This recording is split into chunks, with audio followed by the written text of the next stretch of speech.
کرام، علماء کرام، قابل صد تکریم، قابل صد احترام، انتہائی واجب القدر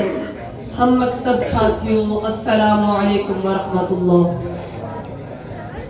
سامعین محترم،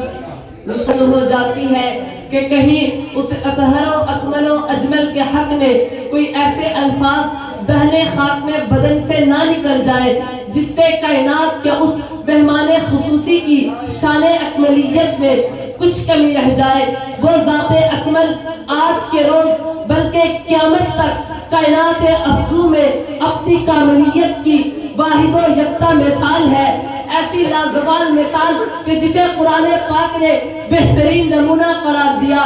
ایسی بہترین مثال کہ جسے آسمانی کتب میں اللہ رب العزت نے بہترین القاب سے پکارا، ایسی نظیر بے بدل مثال کہ جس طرح خدا واحد اپنی وحدانیت میں لا شریک اور وحدہ ہے، اسی طرح محمد عربی بھی اپنی رحمت و رسالت میں لا شریک اور لا ثانی ہے۔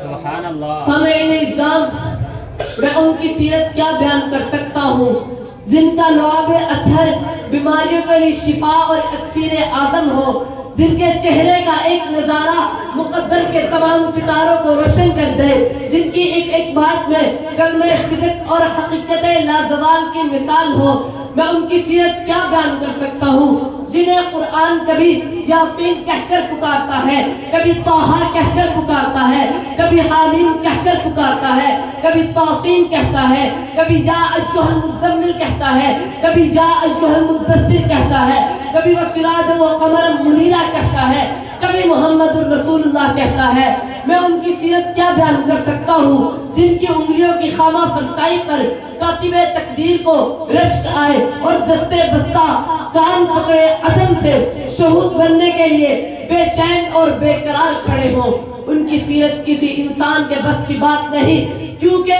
لا يمكن الثناء كما كان حقه بعد از خدا بزرگ تو ہی قصہ مختصر۔ سامعین اعزام، موضوع سخن سیرت النبی ہے، تو چنانچہ میں تاریخی گھوڑے پر سوار ہو کر 1400 سال قبل کا سفر کرتا ہوں تو محمد عربی ہی مجھے حسن اخلاق کا کامل پیکر نظر آتے ہیں۔ کبھی میں دیکھ رہا، جب میں تاریخی اوراق پڑھتا ہوں تو میرے سامنے طائف کا واقعہ آتا ہے کہ جب